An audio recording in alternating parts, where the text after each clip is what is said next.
Assalamualaikum warahmatullahi wabarakatuh. Alhamdulillahilladzi arsala rasulahu bil huda wa dinil haqq liyuzhirahu 'alad dini kullihi wa kafa billahi shahida. Asyhadu an la ilaha illallah wahdahu la syarika lah wa asyhadu anna Muhammadan abduhu wa rasuluh. Allahumma salli wa sallim wa barik wa zid على هذا النبي الكريم نبينا وقدوتنا محمد وعلى آله وصحبه أجمعين. اللهم بك أصبحنا وبك أمسينا وبك نحيا وبك نموت وإليك النشور. أصبحنا على فطرة الإسلام وكلمة الإخلاص وعلى دين نبينا محمد صلى الله عليه وسلم وعلى ملة أبينا إبراهيم حنيفا مسلما وما كان من المشركين. رضينا بالله ربا وبالإسلام دينا وبمحمد صلى الله عليه وسلم نبيا ورسولا. اللهم عافنا في بدننا، اللهم عافنا في سمعنا، اللهم عافنا في بصرنا، لا إله إلا أنت. اللهم إنا نسألك خير هذا اليوم وخير ما فيه ونعوذ بك من شر هذا اليوم وشر ما فيه. فقد قال الله تعالى في كتابه الكريم: أعوذ بالله من الشيطان الرجيم الذين آتيناهم الكتاب من قبله هم به يؤمنون وإذا يتلى عليهم قالوا آمنا به إنه الحق من ربنا إنا كنا من قبله مسلمين. أولئك يؤتون أجرهم مرتين بما صبروا ويدرؤون بالحسنة السيئة ومما رزقناهم ينفقون وإذا سمعوا اللغو أعرضوا عنه وقالوا لنا أعمالنا ولكم أعمالكم سلام عليكم لا نبتغي الجاهلين. Sadaqallahul azim. Segenap pengurus Masjidil Aqsa Permata Bintaro yang saya hormati, tuan-tuan guru semuanya, bapak-bapak dan ibu-ibu, offline dan online melalui kanal TV MQ ya, Masjidil Aqsa YouTube ya, yang dirahmati Allah Subhanahu wa taala. Kaifa asbahtum? Apa kabar semua pagi ini? Sehat? Alhamdulillah. Semoga amaliyah salat subuh berjamaah kita diterima di hadapan Allah Ta'ala. Doa-doa kita, semua obsesi harapan-harapan kebaikan kita Allah kabul dan Allah mudahkan. Amin. Yang mungkin sakit dari jamaah kita, semoga Allah sembuhkan sakitnya. Yang safar sudah punya agenda keluar kota, Allah berikan safety, keselamatan dan kemudahan safar perjalanannya. Yang punya cobaan, problem, Allah berikan jalan keluar. Yang punya tanggungan, dimudahkan Allah untuk membayarnya. Amin. Yang aminnya kencang, saya doakan tahun ini ke Mekah, Madinah. Amin. Yang kurang kencang tahun depan insyaallah ya. Tinggal 2 pekan lagi atau 10 hari lagi. Ibu dan bapak ya rahmat Allah Ta'ala, kalau tidak salah saya melihat tanggalan Komariah hari ini tanggal 28. Mohon maaf, 29 Jumadil Akhir. Berarti Jumadil Akhir tinggal 1 hari. Hari Senin kita sudah masuk Rajab. Berarti Rajab, Sya'ban. Percis 2 bulan lagi bulan suci Ramadan. Dan ini bagian dari taskhin, ya, pemanasan kita menyongsong Ramadan. Semangat, ya, hadirkan semangat itu jauh-jauh hari untuk menyongsong Ramadan. Kiranya Allah berikan kita sehat, panjang umur, ya Rabb, amin. Karena banyak yang sudah meninggal. Beberapa teman saya juga wafat, si muda-muda. Sebulan lebih lalu depan rumah saya di komplek juga wafat. Banyak yang wafat. Ya. Semoga Allah kasih kita keberkahan umur. Amin. Pada pagi hari ini kita akan membahas serial lanjutan Fiqhus Sirah, memahami sejarah perjalanan kehidupan Rasulullah SAW dengan tema Awwal wafdin ila Rasulillah SAW. Delegasi pertama yang menemui baginda Rasulullah. Delegasi pertama dalam sejarah yang datang dari luar Makkah. First delegation. Delegasi pertama. Bagaimana kisah ceritanya? Apa hikmah di balik itu? Mari kita dengarkan.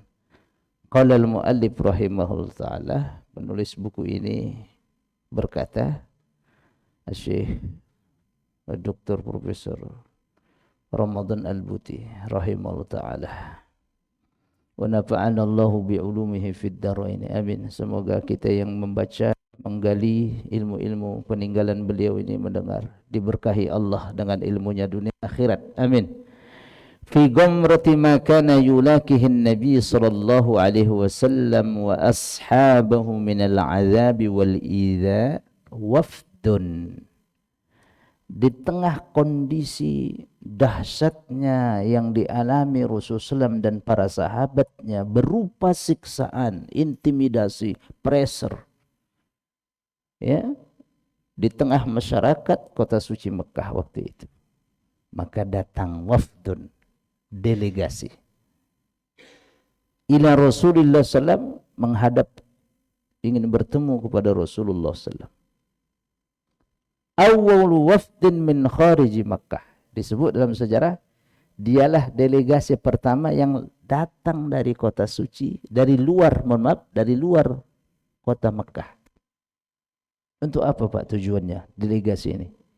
Lifahmi syai'in anil Islam, untuk serius belajar tentang Islam. Jadi mereka datang bukan untuk memusuhi Rasul, bukan penduduk Mekah Pak, tapi dari luar Mekah. Ya. Berapa jumlah mereka? Wa kanu bid'atan wa 30 rajulan min nasara al-Habasyah. Nah, ini catatan penting. Jumlah mereka bid'ah, pakai dot, bukan pakai dal. Kalau pakai dot, hitungan 7 sampai 10 dalam bahasa Arab. Wa kanu bid'atan wa 30 rajulan. Jumlah mereka 39 orang. Dari mana mereka? Min nasaral Habasyati. Dari orang-orang negeri Habasyah, orang-orang Nasrani negeri Habasyah, Ethiopia. Mengapa Pak? Ingat bab sebelumnya. Rasulullah menyuruh para sahabat untuk mencari perlindungan suaka di bawah kepemimpinan Raja Habasyah Najasyi.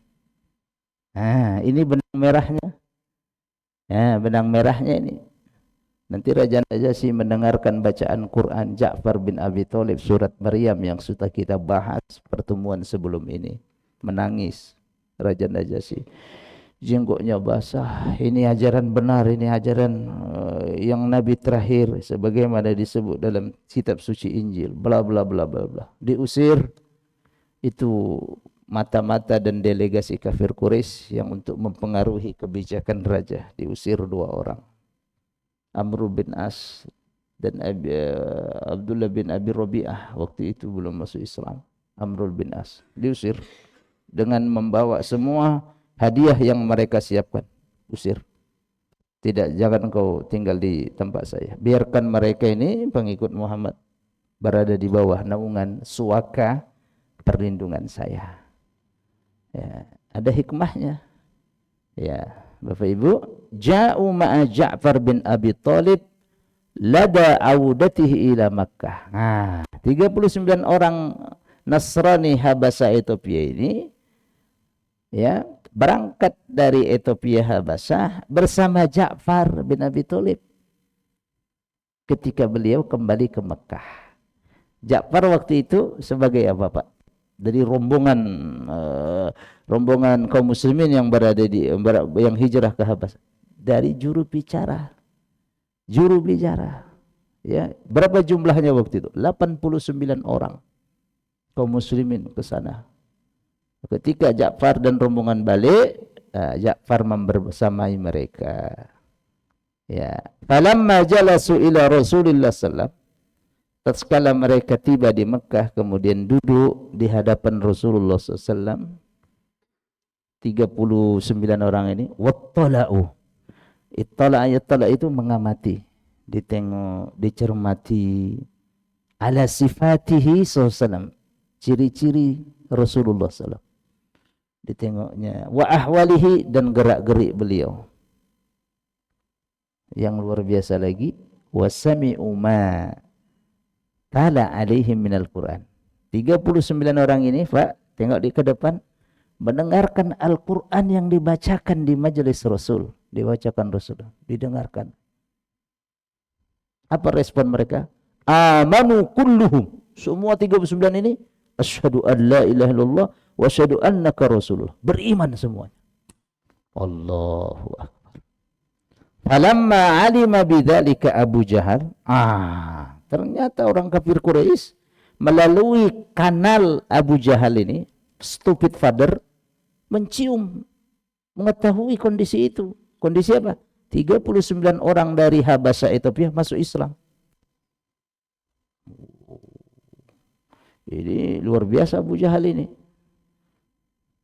Apa yang dilakukan? Aqbala ilaihim. Abu Jahal kemudian nyamperi. Aqbala itu mendatangi, nyamperi bahasa Betawinya. Nyamperi apa? Datang ke 39 orang ini. Untuk apa, Pak? Mempengaruhi supaya murtad lagi. Qailan, seraya Abu Jahal berkata, tengok, Pak. Ini yang menyebabkan nanti ayat yang saya baca turun asbabun nuzulnya. Maka pelajaran-pelajaran pertama kita, pengantar sirah nabawiyah, satu dari sekian faidah belajar sirah, mengetahui kronologis turunnya ayat. Ada apa namanya? Benang merah, gesekan dengan asbabun nuzul. Karena ayat Quran diturunkan ketika Rasul masih hidup. Kita belajar sejarah hidupnya Rasul. Ada irisan. Itu yang nanti menyebabkan saya baca tadi dalam surat Al-Ankabut, ayat 52 sampai 55. Ya. Mohon maaf, surat Al-Qasas, bukan surat Al-Ankabut. Turun. Apa yang diucapkan Abu Jahal kepada mereka 39 orang yang masuk Islam ini, Pak? Penghinaan luar biasa. Ma ra'aina rukban ahmaku minkum. Bapak yang paham bahasa Arab langsung jeglek gini. Ma ra'aina rukban ahmaku minkum. Kata Abu Jahal, saya belum pernah melihat orang yang lebih bahlul dari kalian. Ahmak itu di bawahnya jahil, lebih dalam dari jahil. Ahmak, boso Jawa Tengah, Jawa Timurnya kemprung. Siapa yang Jawa Tengah, Jawa Timur tahu itu, kemprung. Saya dulu ngaji waktu di Kudus dari Siantar, ahmakun kemprung. Saya tengok, apa kemprung? Saya enggak tahu bahasa Jawa. Jahlul murakkab kata dia. Bodoh di atas bodoh. Jahlul murakkab. ahmak. Itu lebih dalam. Nah, yang jauh tahu itu. Kami, kata Abu Jahal, enggak pernah melihat orang yang lebih bahlul dari kalian. Lebih bodoh sekali dari kalian. Dihina. Ya, dengan narasi seperti itu. 39 orang langsung disamperi, dikata-katai itu. Diteruskan oleh Abu Jahal ini. Arsalakum qaumukum ta'lamuna khabara hadzal rajul. Kalian diutus oleh kaum kalian dari Habasah untuk mengetahui kisah orang ini, maksudnya Nabi Muhammad. Untuk mengetahui khabar, bagaimana kabar kisah orang ini. Alam tatma'inna majalisukum indahu. Tetapi kehadiran kalian 39 orang ini di sisi Rasulullah SAW, di sisi Muhammad, membuat goncang keberadaan kalian. Hatta faraqtum dinakum, sehingga kalian memutuskan untuk keluar dari agama kalian yang lama. Kalian login. Tahu login? Login masuk Islam. Wasaddaqtumu, dan kalian benarkan lagi nih ajaran orang ini. Maksudnya Nabi Muhammad. Kalian benarkan lagi ajaran dia. Bima qol, apa yang dia ucapkan tadi. Setelah mereka mendengarkan Al-Quran dibacakan oleh Rasul, langsung beriman 39. Sebelumnya ditengok, diamati pelan-pelan Rasulullah SAW. Itu respon Abu Jahal. Begitu tahu, langsung datangi mereka, nyamperi. Apa jawaban 39 orang Habasah yang sebelumnya Nasrani ini masuk Islam? Apa ucapan mereka? Paqalu, mereka menjawab, 39 orang ini, salamun alaikum. Ya, selamatlah buat kau, Abu Jahal. La nujahilukum, tidak ada kami urusan dengan ente. Oh, bahasa Betawinya. Udah. Tengok, lana ma nahnu alaih, bagi kami, kata 39 orang yang masuk Islam, apa yang kami yakini sekarang. Walakum ma antum alaih, Abu Jahal, bagimu apa yang kau yakini. Tidak usah ngurus-ngurusi keyakinan saya. Lam la ampusana khairan. Kami tidak ada harapan kecuali kebaikan yang kami inginkan dari diri kami, kata 39 orang. Enggak ada tujuan kami kecuali kebaikan di kemudian hari. Fanazala qauluhu tabaraka wa ta'ala fi haqqihim. Turun langsung firman Allah mengenai respon jawaban orang-orang yang masuk Islam tadi. Dalam surat apa? Al-Qasas, surat 28, ayat berapa Pak? 52 sampai 55. Ini asbabun nuzulnya ini. Ketika orang Nasrani Habasah masuk Islam, kemudian dikanter oleh Abu Jahal dengan perkataan seperti tadi yang sudah kita baca redaksinya, maro'aina rukban ahmaku minkum. Kami tak pernah melihat kelompok orang yang lebih bahlul dari kalian. Jawaban respon 39 orang tadi, bagi kami apa yang kami yakini sekarang. Kau yakini aja apa yang kau yakini. Kami tak ada lain tujuan kecuali kebaikan bagi kami. Turun langsung firman Allah, A'udzubillahi minasyaitonirrajim. Menceritakan tentang sikap 39 orang tadi yang masuk Islam ini.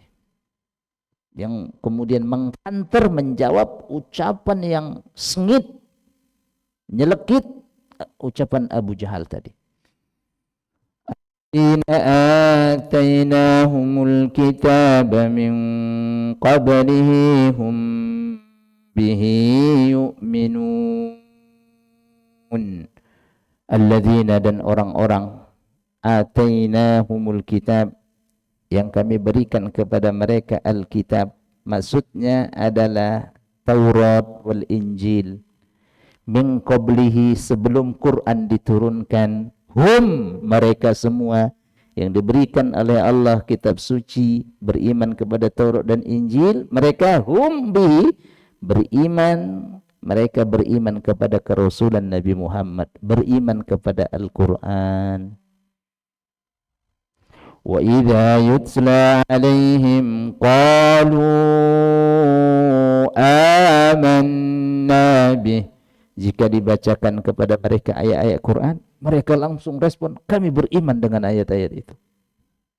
Sebagaimana mereka tadi dibacakan di hadapan baginda mulia Rasulullah, langsung amanna billah asyhadu annaka rasulullah innahul haqqu min rabbina, sesungguhnya ini benar-benar firman Allah yang datang dari Tuhan kami. Inna kunna min qablihi muslimin, sesungguhnya kami sebelum turunnya Quran ini pun kami beriman akan datangnya Nabi terakhir dengan membawa wahyu yang diberikan Allah namanya Al-Quran. Ulaika yu'tawna ajrahum marrataini bima sabaru, mereka itulah orang-orang yang yu'tawna, diberikan reward, diberikan pahala oleh Allah marratain, berapa kali? 2 kali lipat. Apa Pak? Beriman kepada Taurat dan Injil sebelumnya, Nabi mereka, Nabi Isa, Nabi Musa, dan beriman kepada Al-Quran dan ke Rasul Nabi Muhammad. Bima sabaru, sebab mereka sabar menanti kedatangan Rasulullah SAW. Wa yadra'una bil hasanatis sayyi'ah, mereka menolak ya kejelekan, diganti kejelekan itu dengan kebaikan. Sifat mereka ini tadi yang dikata-katai Abu Jahal, ahmak, kemprung tadi, kemprung. Wa mimma razaqnahum yunfikun, sifat mereka lagi dari sebagian apa yang kami anugerahkan mereka dermakan, mereka infakkan. Berarti sudah ada pelajaran, sudah ada syariat, ajaran, perintah mengeluarkan zakat, mengeluarkan infak sebelum ajaran Nabi Muhammad, ajaran nabi-nabi sebelumnya. Wa idza, sikap mereka lagi, wa idza sami'ul lagwa a'radu an, kalau mereka mendengar lagu, hal-hal yang enggak bermanfaat, mereka berpaling, tak ikut campur, tidak ada urusan sama mereka. Ini mereka. Wa qalu lana a'maluka wa qalu lana a'maluna wa lakum a'malukum salamun alaikum, dan mereka berkata, bagi kami amal perbuatan kami, keyakinan kami. Walakum a'malukum, Abu Jahal dan kroni-kroninya, bagi kalian apa yang kalian kerjakan. Salamun alaikum, semoga selamat kalian. La nabtagil jahilin, kami tak ada urusan dengan orang-orang jahil. Ketika Abu Jahal bilang, ma ra'ayna rukban ahmaku minkum, kami tidak pernah menengok satu kelompok orang yang lebih bahlul dari kalian. Di akhir ayat itu Allah balas mereka, la nabtagil jahilin. Kami enggak ada urusan dengan orang-orang jahil. Allahu Akbar.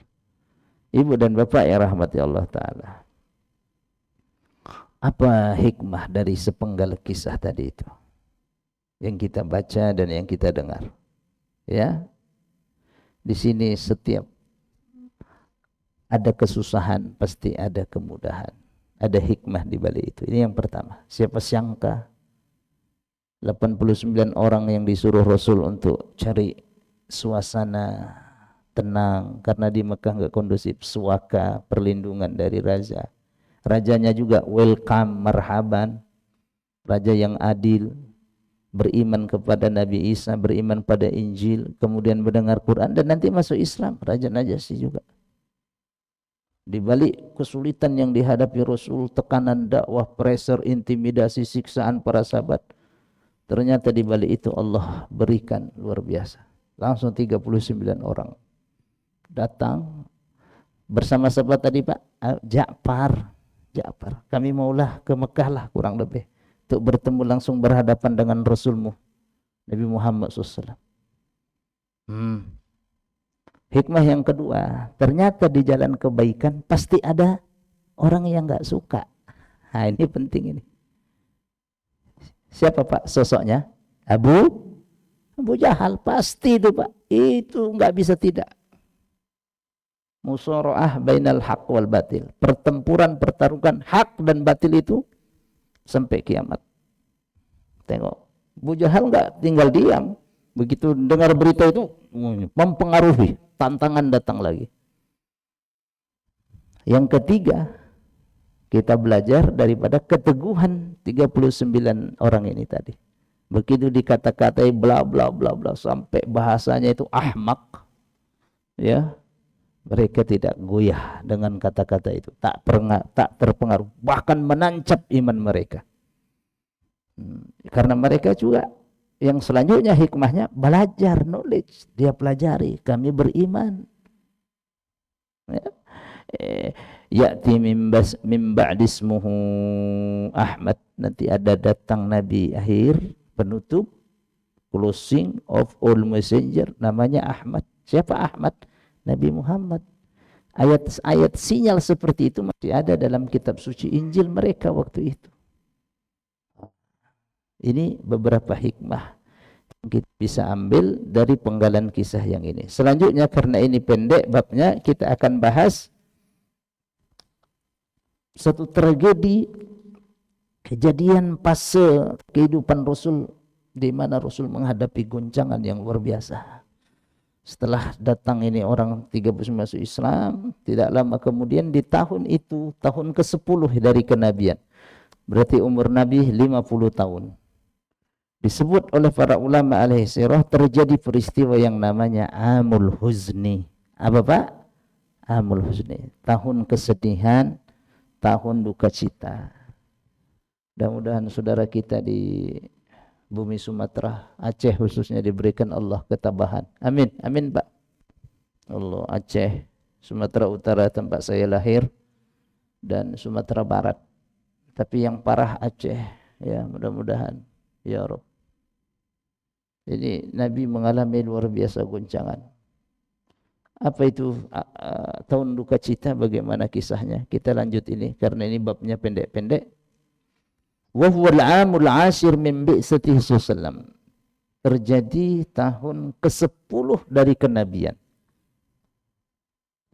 Berarti umur Rasul 50. Gimana cara ngitungnya Ustaz? Nabi diangkat menjadi Rasul 40 tahun usianya. Ini tahun ke-10-nya. Ditambah 10, 40. Berarti usia Nabi 50.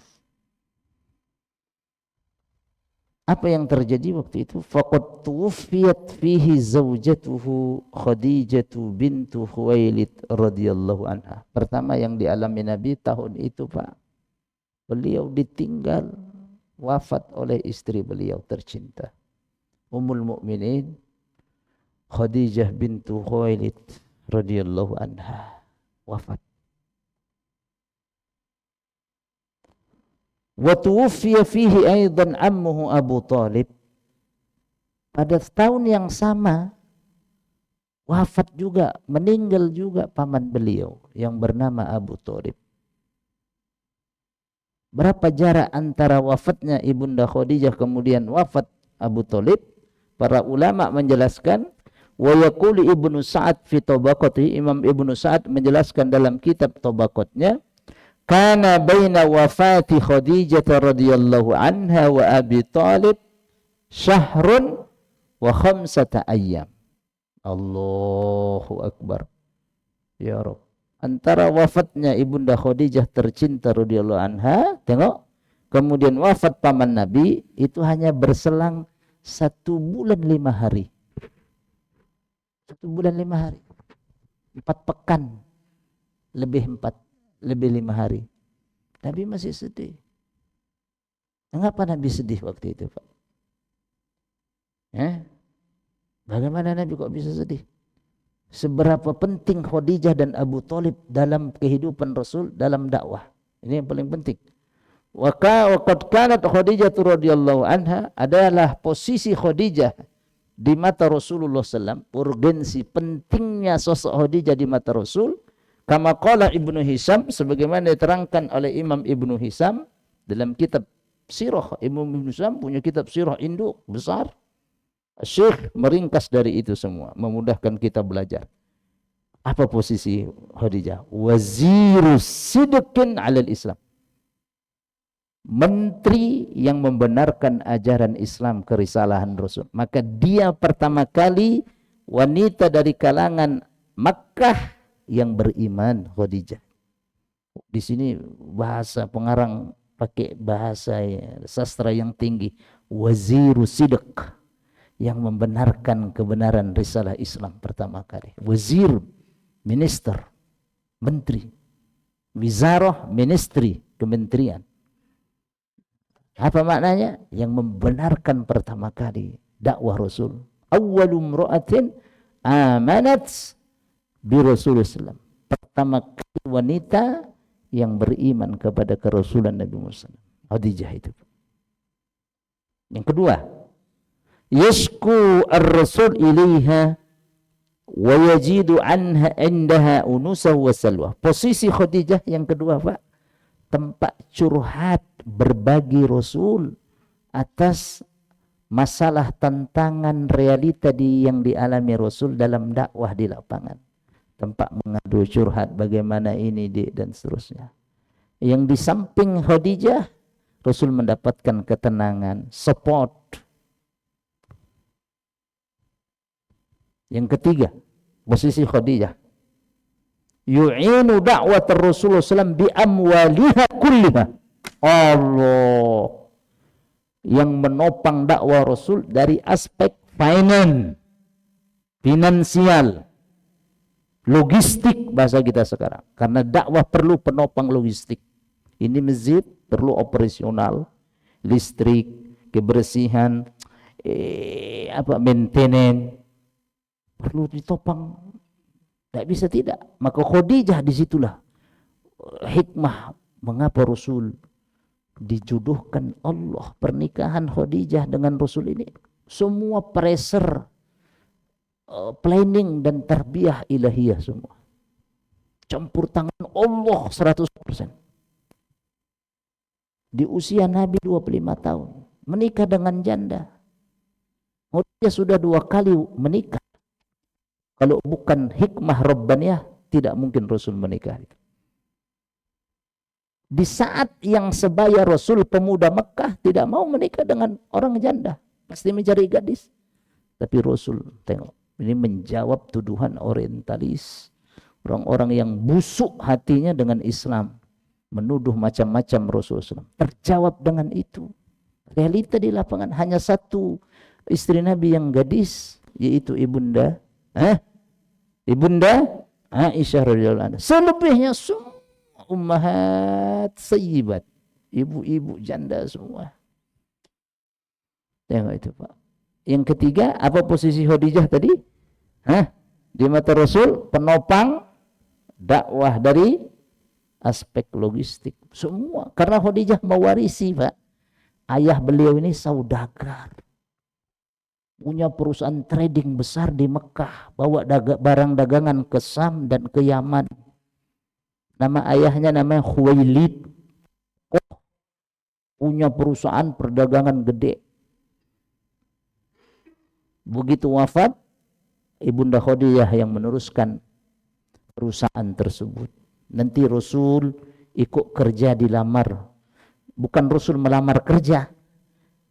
Khadijah mendengar orang piawai pemuda berdagang. Karena Nabi SAW umur 12 tahun sudah berdagang pertama ke Syam bersama Abu Thalib. Yang kemudian terjadi dialog antara paman Nabi Abu Thalib, pelajaran sebelum-sebelumnya, dengan Bahirah. Ditengoknya, ini anak kok beda ini, umur 12 tahun kok. Siapa ini? Beda sekali saya tengok. Kata Abu Thalib, anak saya itu. Si pendeta Bahira udah baca ciri-ciri Nabi setelah Nabi Isa, penutup Nabi, yatim, yatim, yatim, tak punya ayah. Ada di sini sebesar biji kurma tanda di pundaknya. Ditanya, diteter, didesak Abu Thalib. Anak, nggak mungkin ini bocah. La yumkin Abu Hadzal gulam hayyan, bahasa Arabnya. Nggak mungkin ini anak, orang tua ayahnya masih hidup. Bahirah tahu. Baru Abu Thalib ngaku, oh iya, ini anak abang saya, ini ponakan saya. Oke. Kenapa Abu Thalib memanggil Nabi Muhammad sebagai putranya beliau? Karena sangat cintanya. Kita tahu yang merawat Nabi SAW nanti Abu Thalib juga membesarkan. Setelah wafat ibunya, wafat kakeknya Abu Thalib. Kata Bahira, proteksi dia, lindungi dia, jaga dia, awasi dia, jangan sampai ketahuan orang Yahud. Kalau ketahuan orang Yahud, dia akan dibacok, dibunuh. Nah, sejak itu Abu Thalib, setelah peristiwa itu, Abu Thalib semakin protection, melindungi Rasulullah SAW. Umur 12 tahun, mereka kelas 6 SD. Kalau kita normal, kalau akselerasi bisa SMP kelas 2 atau kelas 3. Tergantung anaknya. Kalau percepatan akselerasi. Dan di tempat itu, Pak, itu di Jordan, di Sam. Ada pohon, konon kabarnya, dan pohon itu menjadi cagar budaya yang dilindungi Departemen Kementerian Pariwisata Jordan. Bapak search nanti di Google, langsung search, langsung touch picture. Namanya Sahabi Trees, pohon sahabi. Satu-satunya ratusan tahun pohon itu masih ada di tengah gurun pasir. Dan di sekitar pohon itu banyak sumber air. Itu jalur sutra perdagangan Quraisy dari Mekah ke Sam. Jalur sutra itu, Pak. Karena mereka kalau berdagang berbulan-bulan harus melewati yang ada banyak sumber air. Dan di situ memang banyak sumber airnya. Allahu Akbar. Di tempat itu. Satu destinasi kalau Bapak nanti ke Syam, ke Jordan, Aqsa, itu dikunjungi. Selain Petra, Lost City Underwood, Al-Madinah Al-Mafkudah fil alam. Lost City Underwood, kota yang hilang dari tataran dunia. Itu dimusnahkan Allah itu. Kota Petra, peninggalannya ada, batu-batu dipahat jadi kayak istana begitu. Petra, salah satu wahid min sab'ah ajaibid dunya. One of 7 wonderful in the wood. Satu dari keajaiban 7 dunia itu. Tapi tidak ada fungsinya otak, kepintaran tanpa ada wahyu, tanpa ada cahaya Allah, tanpa ada ketaatan. Hilang itu semua. Negeri ini pun begitu. Berapa banyak orang pintar, tapi tidak ada nilai-nilai ilahiyah, kejujuran apa, habis. Pak, itu maknanya itu. Tengok Pak, di zaman itu dikasih Allah ilmu, knowledge bisa memahat gunung tinggi, Pak. Bapak search nanti, Petra gitu aja. Itu ikonik, bangunan paling ikonik, menyusuri batu-batu kita masuk hampir 2 kilo jalan, begitu cok Allah. Tapi kemudian saya iktibar, tidak ada semua ini maknanya tanpa wahyu, tanpa bimbingan Allah. Kalau mereka durhaka, hilang semua. Penduduk itu dihanyutkan Allah, bilang banjir. Itu Petra, Lost City Underwood, kota yang hilang di dunia. Penduduknya dulu berniaga, pasti knowledge intelektual yang luar biasa, tapi durhaka dia, Pak. Nauzubillah min dzalik. Kita lanjut di sini. Bagaimana posisi Abu Jahal? Abu Thalib. Tadi posisi Khadijah udah kita sebut 3. Adapun amma Abu Thalib kana adudan. Tengok ke depan. Allah, adud. Abu Thalib di mata Rasulullah SAW dalam perjalanan dakwah beliau sebagai adud, bemper, yang membela, melindungi Nabi dari gangguan orang kafir Quraisy, wahirzan fi amri, sebagai tempat pelindung Rasulullah SAW setelah tentunya Allah Subhanahu wa taala. Wa kana nasiran ala qaumihi, yang membela Rasul kalau ada masalah dengan kaumnya orang-orang Makkah. Jadi apa, Pak? Orang sirah mengatakan Abu Thalib ini adalah penjaga dakwah Rasul dari aspek siasah politik. Kalau tadi dakwah diperlukan logistik, dakwah diperlukan penjagaan dari aspek regulasi politik. Abu Thalib ini, Pak, tak ada berani, pemuka-pemuka itu nggak ada berani menyentuh Rasul, menyakiti ketika Abu Thalib masih hidup. Makanya nanti sebegitu Abu Thalib wafat, bahasa kami orang Medan, menggila luar biasa itu. Orang-orang kafir Quraisy mengintimidasi Rasulullah SAW. Masih hidup Abu Thalib, sungkan mereka, segan. Karena Abu Thalib tokoh, sosok tadi adud. Allahu Akbar.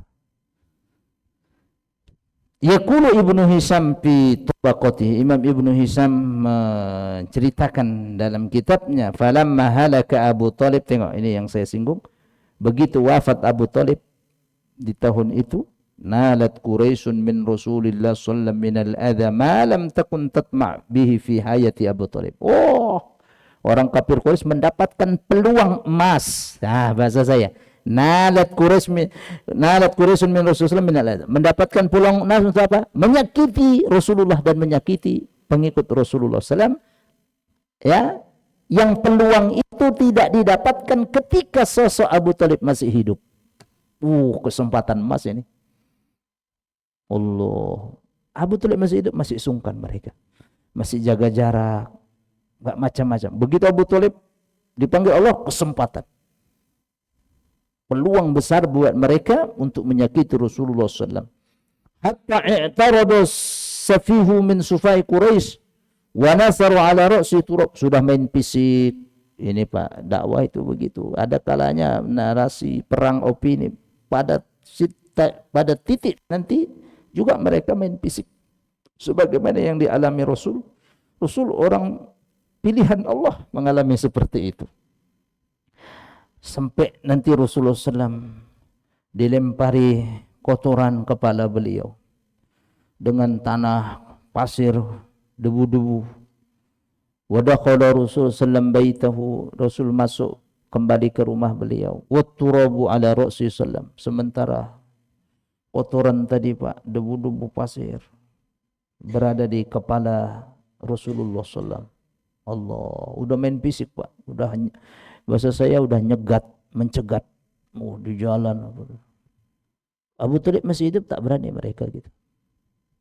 Faqamat ihda banatihi, salah seorang putri Rasulullah SAW, kemudian membersihkan kepala mulia baginda Rasulullah yang kotor tadi, Fatimah ini. Wahiyat tabki, sambil menangis Fatimah. Ali bayah, bahasa orang Medan, aduh kasihan, ayah saya diperlakukan seperti ini. Menangis. Wa yaqulu Rasul sallam laha, Rasul kemudian menenangkan putrinya Fatimah yang bernama Fatimah. Apa ya ungkapan Rasul? La tabki ya baniyatu, innallaha mani'un abak. Allah, ini tarbiyah yang luar biasa dari Rasul. Putriku, jangan nangis, jangan cengeng. Kau harus fighter, petarung. Sesungguhnya Allah yang akan menolong ayahmu ini. Di sini, Pak, ajarkan juga anak-anak kita fighter. Jiwa fighter ini.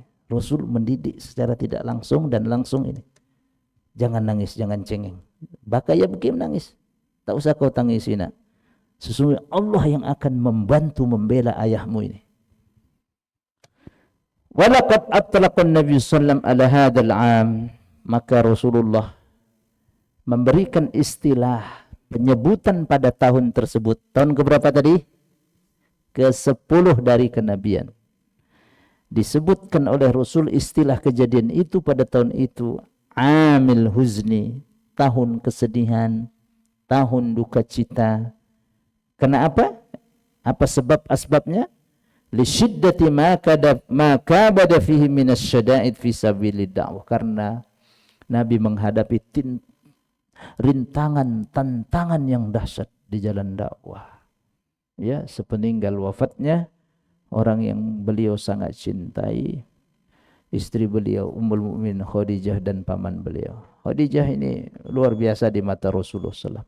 Setiap kali Nabi bersama sahabat menyembelih kambing, tengok ke depan, Rasul berpesan kepada sahabatnya, sisakan, jangan lupakan daging-daging terbaik, kasih ke kerabat Khadijah. Dimuliakan sekali. Setiap kali Nabi keluar rumah setelah berdoa, Khadijah, istriku Khadijah. Tengok Pak, satu saat Ibunda Aisyah cemburu. Khadijah udah nggak ada itu Pak, disebut istriku tercinta Khadijah. Aisyah satu saat menghampiri Rasul. Bahasa Sundanya, Khadijah, wahai Khadijah terus kata dia. Ini wanita ada sifat cemburu, itu fitrah.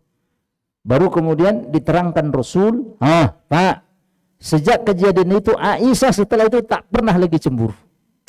Apa kata Nabi? Wallahi, demi Allah tidak Aisyah, saya tidak bisa melupakan kenangan saya, pahit jerih payah perjuangan Khadijah membela dakwah ini. Oh, baru paham Aisyah. Dia pertama kali wanita yang beriman. Tatkala semua wanita mengingkari dan mengkufuri, lari, tidak mau beriman. Dia pertama kali wanita yang mengulurkan semua logistik hartanya untuk jalan dakwah. Ketika tatkala manusia mengharamkan, hartanya tidak membela saya. Allah, dialah wanita yang pertama kali saya berada di sampingnya, tempat saya berbagi masalah curhat. Sejak itu Aisyah baru paham. Itu Pak keistimewaannya. Disebut oleh Rasul.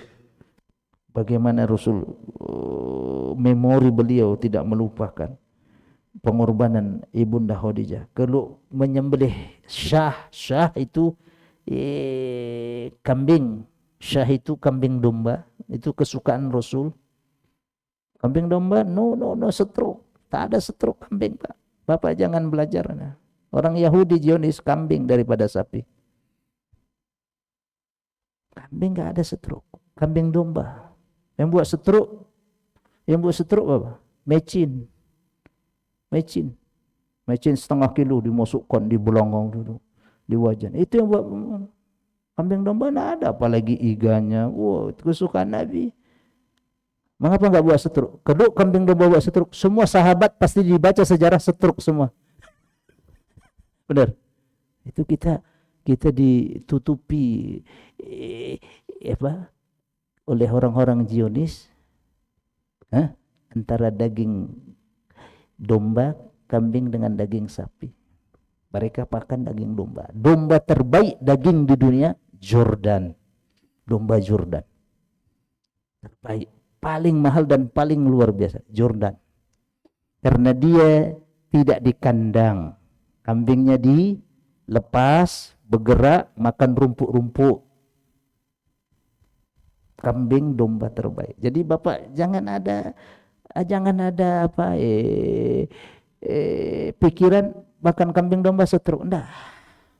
Kalau Bapak berpikir setruk sekalian dibuat. Kenapa? Karena pikiran kita menentukan. Saya tergantung prasangka saya ke hamba saya, kata Allah dalam hadis. Kalau korban ambil daging domba pahanya. Bagus. Jeruan itu yang buat. Maka di Arab jeruan tidak dimakan. Kita diembat semua. Usus. Saya paling usus itu. Empedu, apa itu? Ati, empedu, apa itu? Ada perlu. Di sana dibuang itu dagingnya. Kita nih diembat kabeh. Ada. Itu yang buat urat asam, tahap itu nggak usah dimakan, daleman itu buang. Kita, apalagi kalau ngolah nggak bagus itu daleman, amisnya.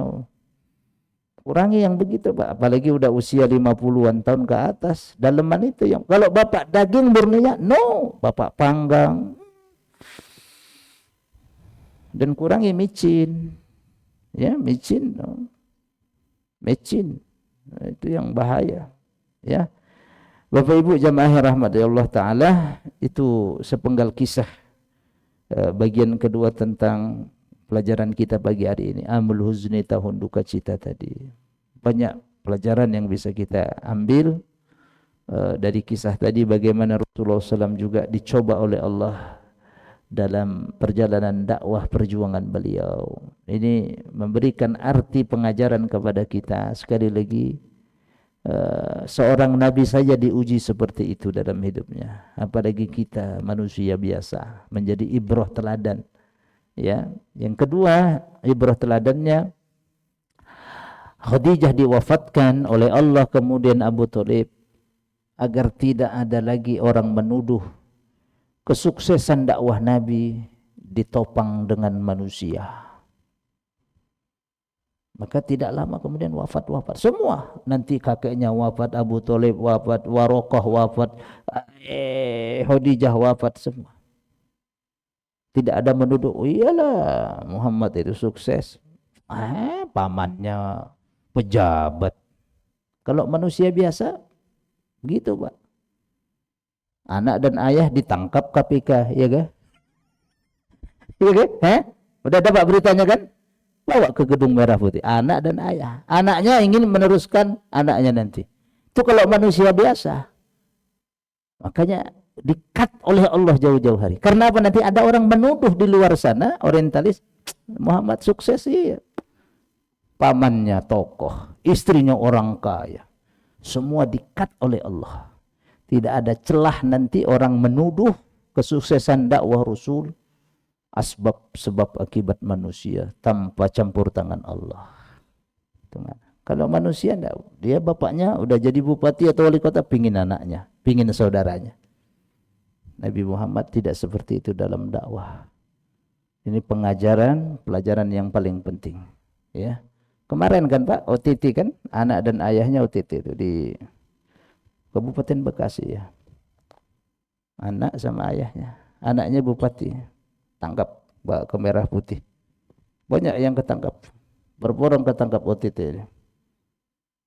Banten kita ke Jati, Kajari, Kalsel, Kajari sama kasih intelnya kena, tangkap banyak. Nah, tutup buku Pak, tutup buku. Akhir tahun tutup buku. Mudah-mudahan Allah selamatkan kita semua dari fitnah dunia dan dari fitnah azab kubur, siksa kubur, fitnah akhir zaman. Allah istiqomahkan kita di jalan yang lurus. Amin ya rabbal alamin. Sudah suruk, kiranya ini yang bisa kita sampaikan. Nanti kita lanjutkan tahun depan ya Pak. Mudah-mudahan panjang umur. Benar tahun depan? Ya. Kita tutup subhanakallahumma bihamdika asyhadu an la ilaha illa anta astaghfiruka wa atubu ilaik. Salawat salam kepada Rasul wa sallallahu ala nabiyyina Muhammad wa ala alihi wa sahbihi ajma'in. Wabillahi taufiq wal hidayah. Wassalamu alaikum warahmatullahi wabarakatuh.